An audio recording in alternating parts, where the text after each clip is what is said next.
제 직속 후배 목사님이 기도원에서 만난 한 개척교회 목사님의 얘기를 들은 적이 있습니다.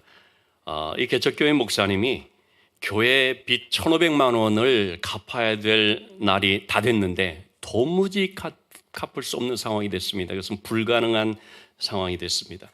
할 수 없이 교회에 나와서 강대상 앞에 엎드려 밤새워 간절히 하나님 앞에 기도하게 됐는데 그때 갑자기 교회 문이 열리면서 웬 술 취한 사람이 들어오더라는 것입니다. 그러더니 가만히 바라보다가 비틀거리면서 강대상 앞에 나와서 봉투를 딱 던져놓고 가더라는 겁니다.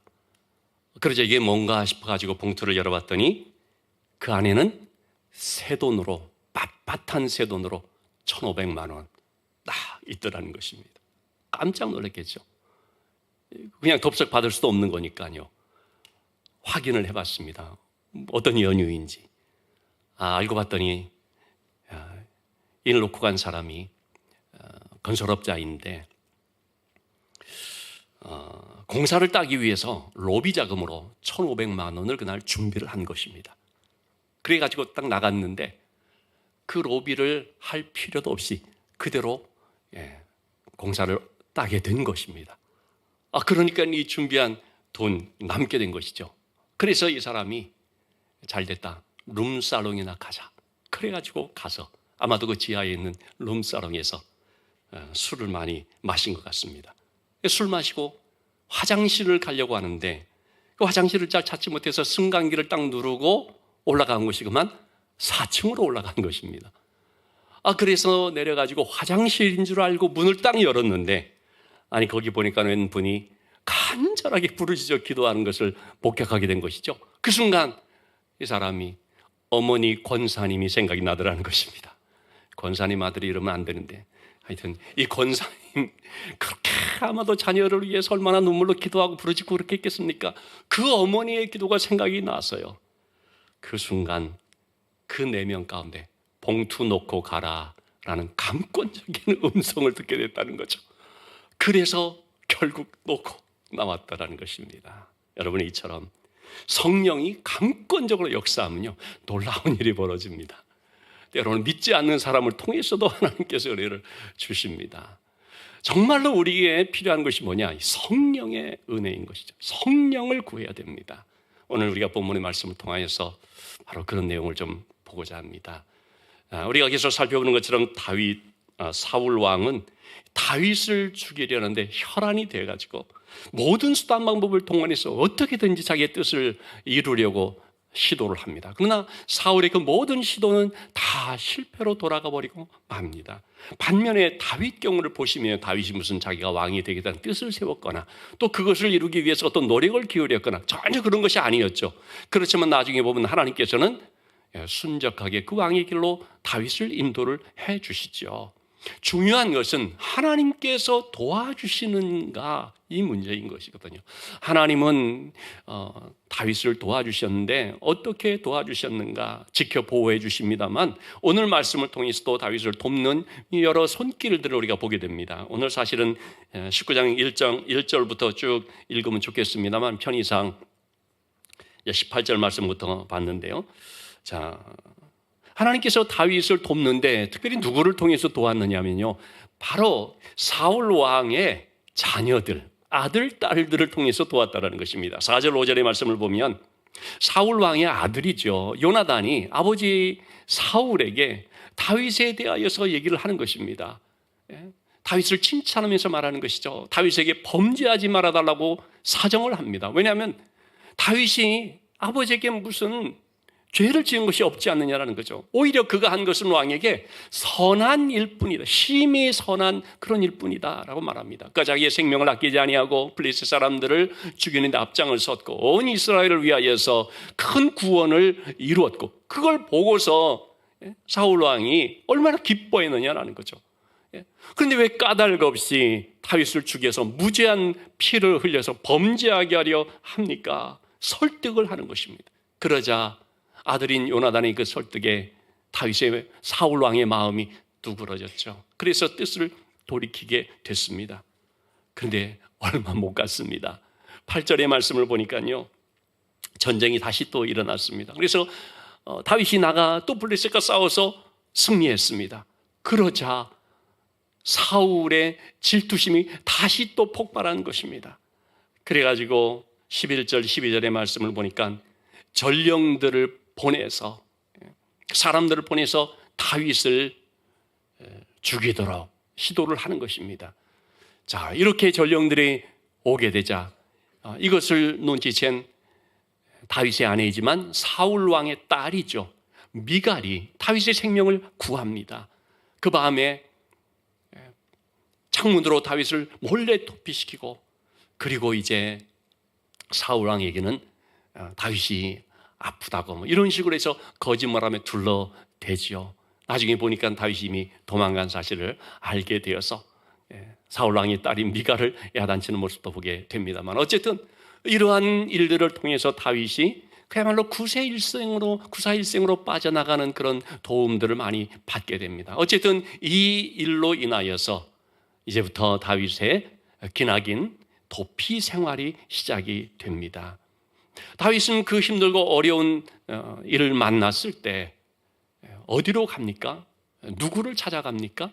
다윗은 자기의 가족, 고향, 집으로 가는 것이 아니라, 또는 정치적으로 유력한 어떤 거물과 손잡으려고 시도하거나 그런 것이 아니라, 그는 말씀과 은혜가 있는 곳을 향하여 나가게 되는데, 그곳이 어디냐면 사무엘이 있는 곳이었습니다. 18절의 말씀을 보니까 다윗이 도피하여 라마로 가서 사무엘에게로 나갔다고 했습니다. 영적인 스승, 멘토라고 할 수 있는 사무엘을 찾아갔는데, 거기서 사울이 자기에게 행한 일을 다 전하였고, 그리고 다윗과 사무엘이 함께 나요시라는 곳에 가서 살았더라라고 말하고 있습니다. 얼마의 기간 동안 있었는지는 정확하게 우리가 알 수는 없지만, 그래도 살았더라라는 걸 보니까 꽤 좀 같이 지냈다는 것을 볼 수가 있죠. 이 나요시라고 하는 것은 사무엘이 후진을 양성하기 위해서 세운 일종의 기숙학교로서 알려지고 있습니다. 그러니까 단지 사람들이 모여있는 그런 곳이 아니라 말씀과 예배와 하나님의 은혜가 함께하는 곳이었다라는 말씀이죠. 이처럼 다윗은 왕궁에서, 사울의 왕궁에서 지낼 때는 막 불안해가지고 창이 언제 날아올지 모르는 이런 불안한 삶 속에서 지냈다고 한다면, 지금 그것에 비하면 너무나 초라할 수 있는 나요시라는 곳이지만, 그러나 그곳에서 지낼 때는 얼마나 평안하게 지냈는지 알 수가 없죠. 고린도서 3장 17절 말씀을 보면은 주의 영이 계신 곳에는 자유가 있다 말하고 있습니다. 오늘 찬양한 것처럼 주의 영이 계신 곳은 참 자유가 있으니, 그 환경이 어떠냐가 중요한 것이 아니라 누가 함께하느냐가 중요한 것이죠. 주의 영이 함께하는 곳에는 자유가 있고 평안함이 있고 기쁨이 있는 것이죠. 그렇기 때문에 여러분, 우리가 누구와 함께하느냐 또는 어떤 자리에 함께하느냐가 굉장히 중요한 문제라고 할 수 있습니다. 요즘 우리 청소년부가 아주 열심이고 막 뜨겁습니다. 어제는 토요일 오후인데도요, 토요일 오후 한 3시 반부터 해가지고 밤 9시, 그 늦은 시간까지, 아마 집에 가서 돌아가면 한 10시 이렇게 됐을 것 같은데요, 분당에 있는 청소년 그 연합 집회에, 웨이크업이라는 그 청소년 집회에 참석을 했습니다. 좀 소개를 해달라고 해서 여러분들에게 간단히 좀 소개를 하겠습니다.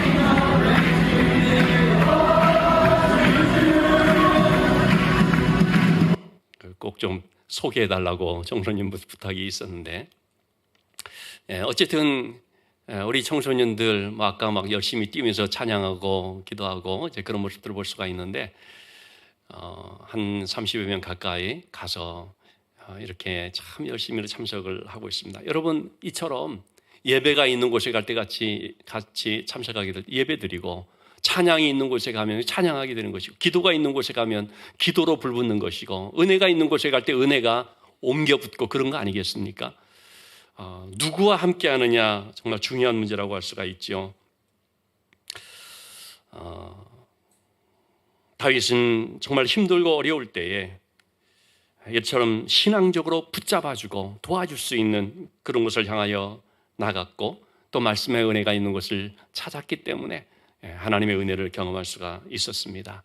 아무리 그곳이 궁궐이라고 할지라도 좋은 것만이 아니고 초막이라고 할지라도 나쁜 것만은 아니죠. 내 주 예수 계신 곳이 그 어디나 하늘나라 찬송가 가사처럼 그렇게 볼 수가 있습니다. 여러분, 우리는 특히 우리 교회는 이런 라마 나욕과 같은 하나님의 은혜와 성령의 역사가 있는 교회가 되어야 할 줄로 믿습니다. 어떤 인간적인 위로보다도 신앙적인 위로와 회복을 경험하는 공동체가 되어야 한다는 것입니다. 그러기 위해서는 우리가 더욱더 성령의 은혜를 사모하면서 깨어 기도하는 것이 필요하다고 할 수가 있겠습니다. 오늘 본문의 말씀은 다윗이 하나님 앞에 어떤 은혜를 받았느냐, 지금 그것을 말하고자 하는 것이 아닙니다. 다윗이 받은 은혜가 초점이 아니라 다윗을 도우신 하나님이 누구신가, 즉 하나님이 우리에게 어떤 분인가, 그것을 지금 말해주고자 하는 내용이라고 하겠습니다. 자, 그런 점에서 하나님은 우리에게 어떤 분인가 두 가지 면에서 좀 요약해 살펴보고자 하는데요. 첫째는 하나님은 우리 가운데 성령으로 역사하시는 분이십니다. 다윗이 라마 나옳이라는 곳에 있으면서 참 은혜를 받으며 말씀의 가르침을 받으면서 잘 지내고 있었겠지요. 그런데 여러분, 그곳도 결코 안전한 곳은 아니었습니다. 왜냐하면 다윗이 사무엘과 함께 있다는 이 소식을 들은 사울 왕이 또 다윗을 잡기 위해서 전령들을 보냈기 때문입니다. 20절에서 21절의 말씀을 보면 다윗을 잡으려고 전령들을 보냈는데 이 전령들이 그곳에 가서 정말 예상치 못한 일들을 경험하게 됩니다. 뜻밖의 일이 발생하게 됐는데요. 그건 다름이 아니라 이 전령들이 현장에 딱 도착을 했는데 가보니까 선지자들이 예언을 하고 있고요. 또 그 가운데 사무엘이 중심이 되어서 그들을 이끌고 있는 모습을 보게 된 것이죠. 자, 이런 것을 딱 접하게 되는 순간 어떤 역사가 일어났습니까? 하나님의 영이 사울이 보낸 전령들 가운데 임하여서 그들도 예언을 하게 했다는 것입니다. 그들도 영적인 어떤 황홀경에 빠지듯이 완전히 예언하는 무리들, 성령 충만한 무리들에게 동화가 된 것입니다. 그러자 다윗을 잡으라고 보냈더니만은 은혜 받는데 같이 합류한 것을 보고 사울이 두 번째로 전령을 보냈죠. 역시 마찬가지로 그들도 가서 은혜에 같이 참여를 해버렸죠. 세 번째로 또 전령들을 보냈습니다. 역시 마찬가지로 그들도 예언을 하면서 그 은혜 받는 무리들 가운데 같이 또 합류를 하게 됐습니다. 하나님을 맞서는 일에 보냄을 받은 사람들이었는데 하나님을 섬기는 자로 바뀌어져 버린 것입니다. 여러분, 이처럼 하나님께서 역사하시고 성령이 임하게 되면은요, 악이 억제가 되고 악인들이 변화되는 그런 역사가 있는 것을 볼 수가 있습니다. 어떻게 그런 일들이 벌어집니까? 성령께서 그들의 마음과 생각을 변화시켰기 때문인 것이죠.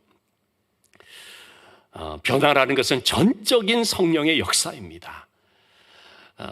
신앙생활 하면서 그런 얘기를 들을 때가 있지 않습니까? 교회를 다니고 예수 믿어도 사람 안 바뀐다, 성질 그대로다. 여러분, 그런 거짓말에 속지 마시기 바랍니다. 그렇게 말하는 사람은 자기만 그런 것이지 얼마든지 주 안에서 변화되는 모습들이 우리 주변에 보면은요, 많고도 많습니다. 주 안에서 바뀝니다. 요즘 제가 읽고 있는 책이 주 안에서 사람은 바뀐다, 그런 책인데요. 그게 이제 한 일화가 소개되어 있어서 좀 여러분에게 소개하고자 합니다.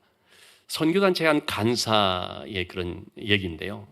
이분이 자기 내면에 열등감과 또 다른 사람에게 인정받고자 하는 소위 요즘 인정욕구라는 거 있지 않습니까? 그렇게 너무 심해서 괴로운 것입니다.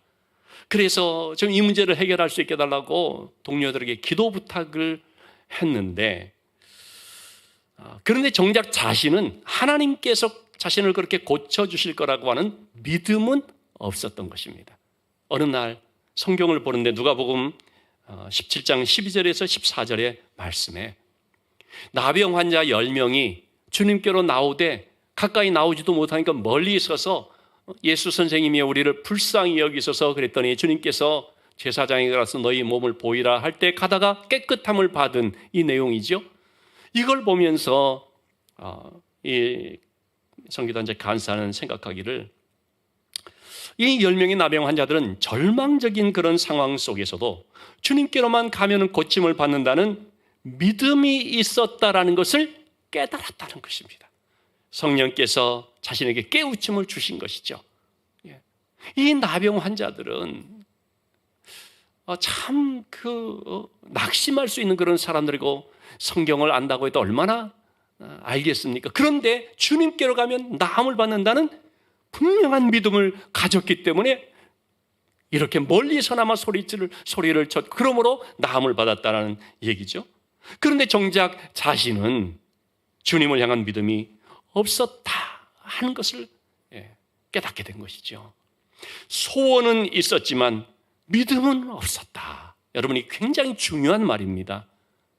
기도를 하는데요, 소원은 있지만 믿음이 없는 사람들이 꽤 있습니다.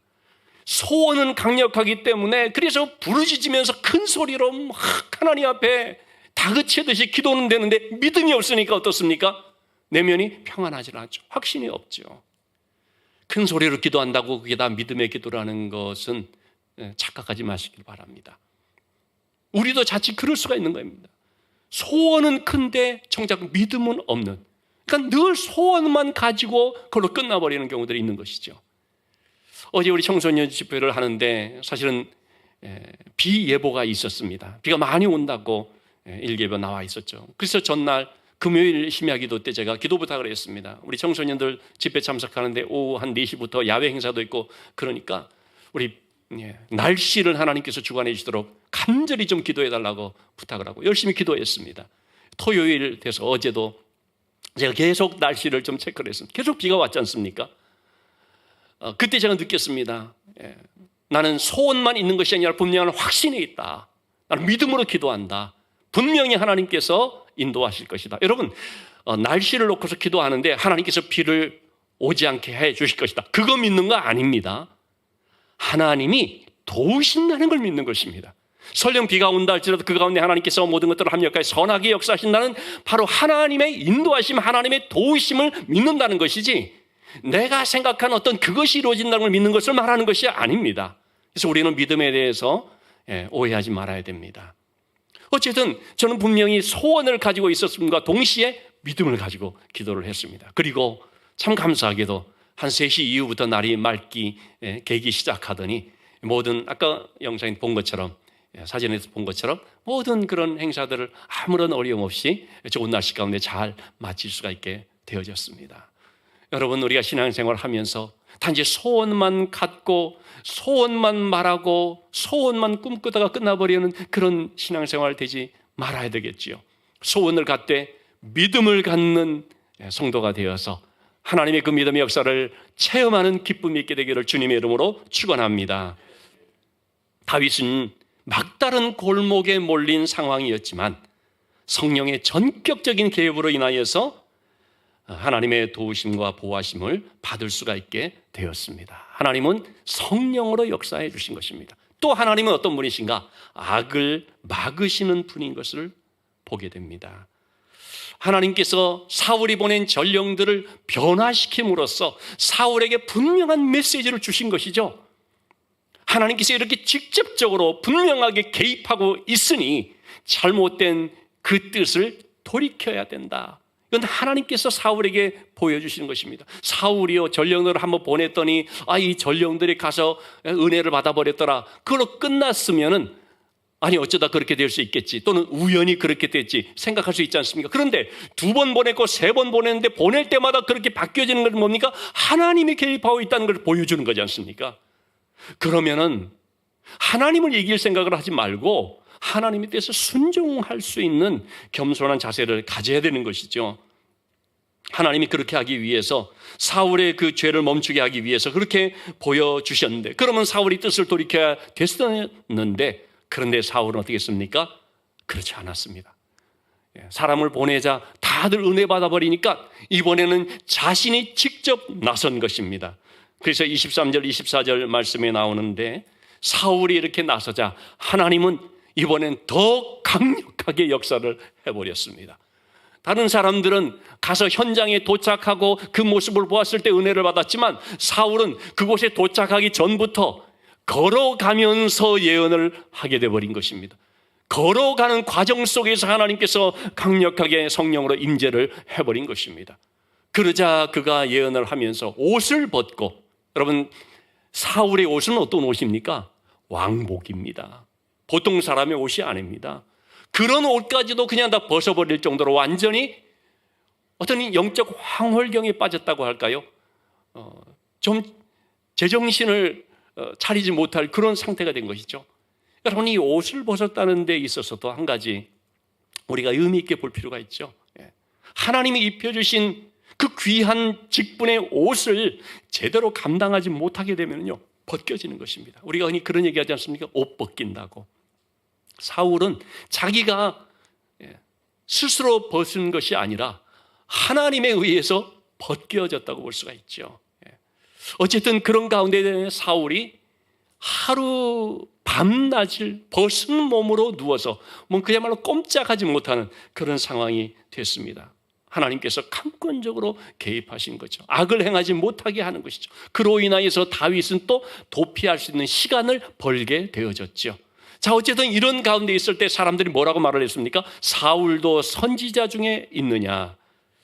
이 말은 어떤 사람이 본래 자기의 모습과 완전히 그런 다른 모습, 다른 행동을 할 때에 붙여지는 그런 말이라고 할 수 있습니다.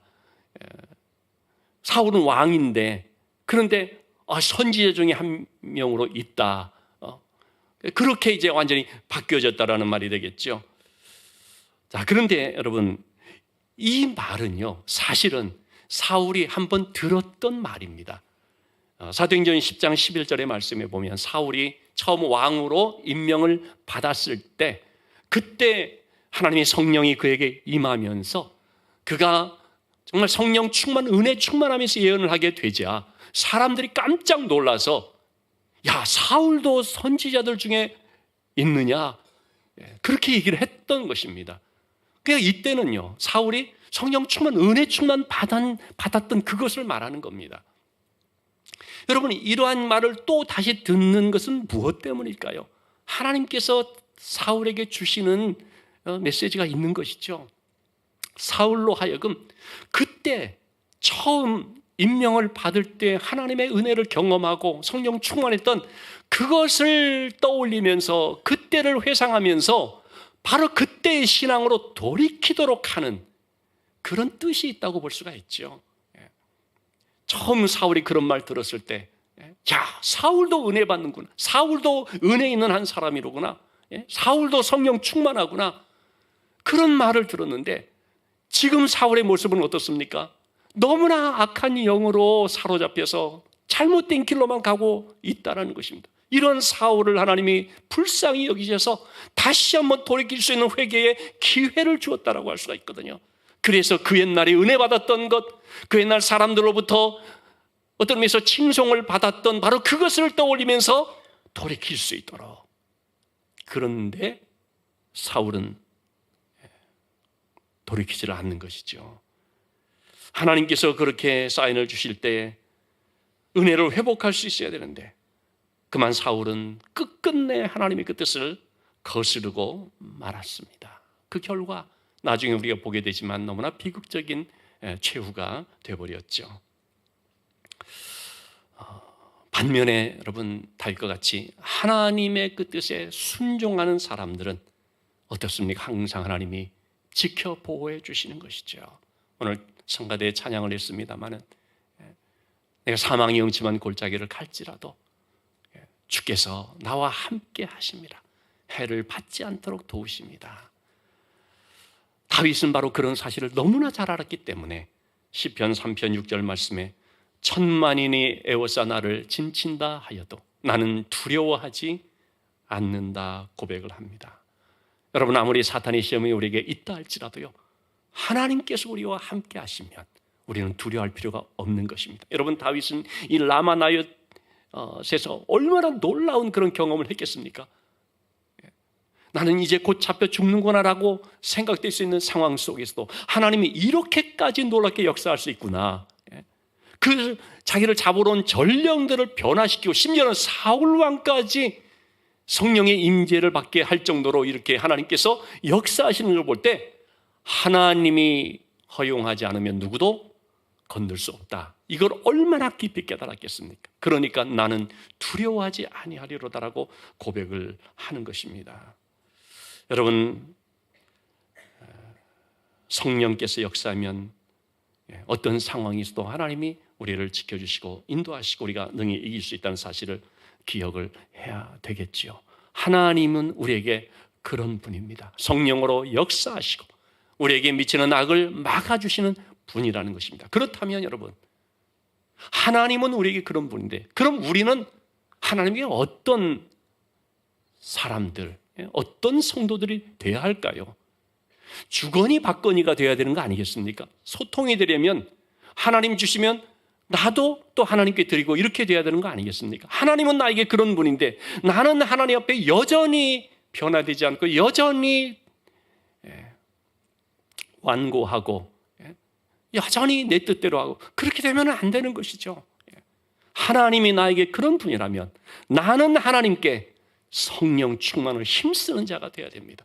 나는 하나님 앞에서 성령의 사람이 되어야 됩니다. 성령이 정말 중요한 것, 우리에게 정말 필요한 것은 성령이라고 하는 것입니다.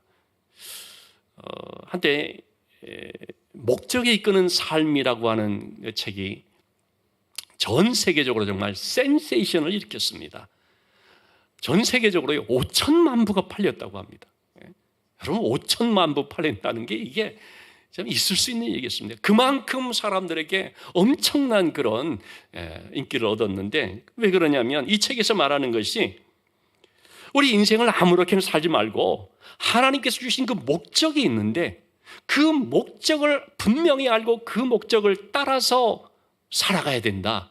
이게 많은 사람들에게 울림을 준 것입니다.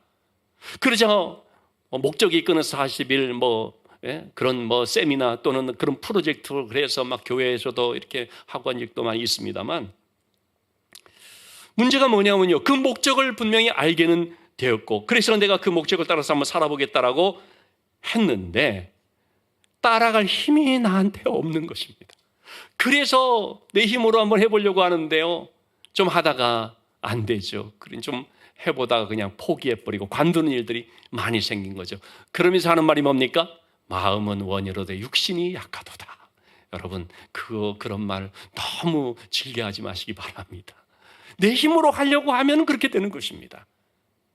그래서 우리가 누구를 의지해야 되느냐? 성령을 의지해야 되는 것입니다. 성령께서 나와 함께 하시고 성령이 나를 강권적으로 주관하시면 그러면 우리가 하나님의 뜻을 알 뿐만 아니라 그 뜻을 향하여 따라가는 삶을 살 수가 있게 된다는 것입니다. 자, 그렇다면 우리가 성령을 이렇게 힘을 부리면 어떻게 해야 됩니까? 기도의 삶이 돼야 됩니다. 내가 성령 충만해야지 마음의 소원만 갖는 것으로 되는 것이 아니라 성령의 충만을 위해서 기도해야 된다는 것입니다. 여러분, 기도라고 하는 것은요, 그건 어떤 의미에서 보면은 노동이고 수고라고 할 수 있습니다. 그러니까 사람들이 기도해야 된다는 걸 알면서 잘 안 하는 거 아닙니까? 기도라는 것은 진액을 쏟아내는 것입니다. 여러분, 기도할 때 우리 안에서 영적인 진액이 나오고 그것이 우리를 무장시켜주고 그래서 강건케 하고 승리케 하는 것을 볼 수가 있죠. 우리가 그런 기도의 삶을 만약에 게으리하게 된다면 사명을 감당하기는커녕 이 세상 속에서 가라앉아 버리는 삶이 될 수가 있습니다. 여러분, 세상에 나가서 빛과 소금의 사명을 감당하도록 했더니만은 그냥 세상에 동화돼 버리고 세상 속에 침몰해 버리는 사람들이, 그런 성도들이 얼마나 많습니까? 왜 그런 일이 벌어집니까? 기도를 게을리하기 때문에 그런 것이죠.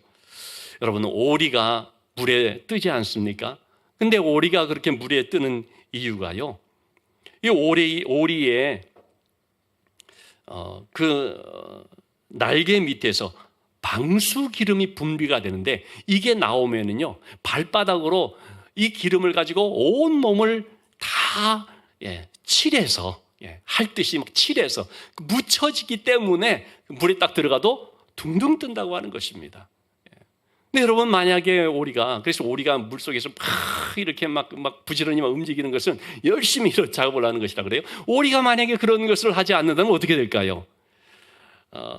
로리 베스 존스라고 하는 분이 있습니다. 이분은 이제 벤 존스 회사를 설립해서 정말 성공적으로 이끈 그런 여성 경영인인데, 이분이 쓴 책이 하나 있습니다. 최고 경영자 예수라고 하는 책이 굉장히 인기를 얻었습니다. 아주 참 많은 사람들에게 영감을 주기도 하고 감동도 주고 그랬습니다.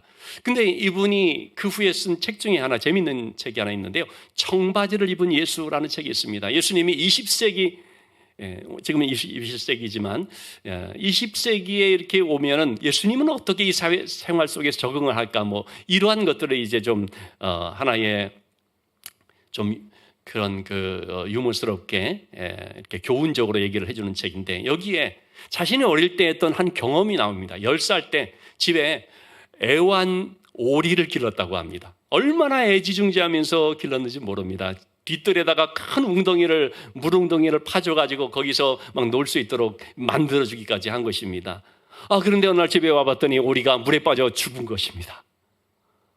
여러분, 오리가 물에 빠져 죽었다면 이상하지 않습니까? 아니, 오리가 어떻게 물에 빠져 죽냐는 거죠. 그때 당연히 가족들이 누군가 죽여서 물에 던졌구나라고 생각을 하죠. 그래서 상심한 가족들이 이 애를 데리고 수의사를 찾아갔습니다. 수의사에게 잘 좀 살펴봐달라고 말했습니다. 어디 상처가 없냐고. 그랬더니 수의사가 자세히 살펴본 끝에 오리가 죽은 이유는 자기 책임입니다, 이렇게 얘기를 하더라는 것입니다.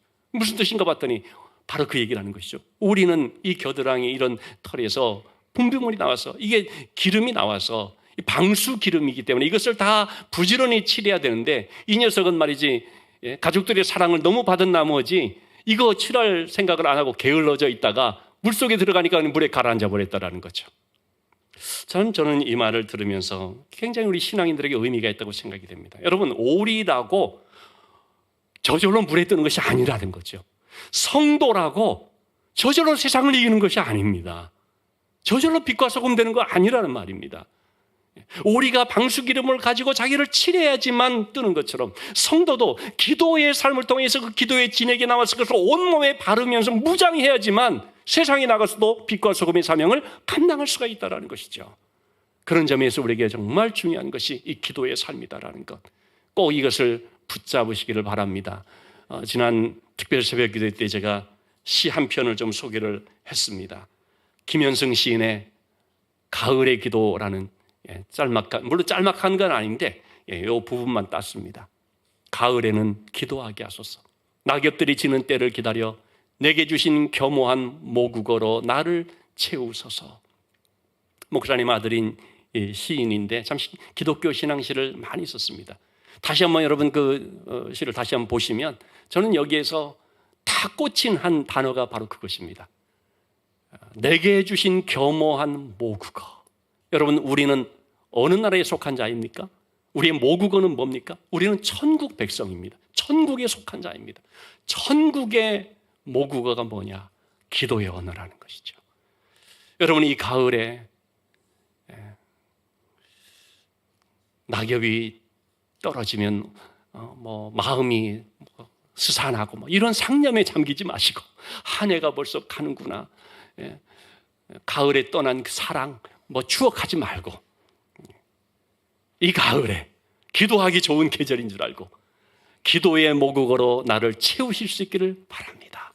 기도의 진액으로 내 온몸을 바르면서 날마다 기도의 삶을 통해 영적으로 무장하는 가운데 믿음이 깊어지고 단풍이 물들듯이 우리의 믿음이 빨갛게 물들고 의의 열매가 풍성하게 맺어질 수 있게 되기를 주님의 이름으로 축원합니다. 기도하시겠습니다. 거룩하신 하나님 아버지, 하나님은 우리에게 성령으로 역사하시고 악인들의 악도 막아주시는 우리의 목자가 되시고 우리를 도우시는 하나님이신 것을 믿습니다. 그 하나님 앞에서 우리가 성령의 사람으로서 날마다 기도에 힘쓰는 삶이 되기를 원합니다. 기도의 삶을 통해서 늘 깨어 무장하며 세상을 이길 수 있는 능력의 삶이 되고 하나님 기뻐하시는 믿음의 열매들을 맺는 저희들 되게 하여 주시옵소서. 귀한 예물을 하나님 앞에 드립니다. 드리는 손길들을 기억하시고 영적으로 육적으로 하나님의 풍성한 복을 누리게 하여 주옵소서. 날마다 우리의 삶 속에 청지기의 자세를 가지고 시간이나 물질이나 하나님 주신 그 모든 것에 대해서 하나님의 뜻대로 잘 사용하여서 하나님의 일들을, 하나님의 열매를 맺어 드릴 수 있는 우리 모두가 될 수 있도록 도와주옵소서. 예수님의 이름으로 기도합나이다. 아멘.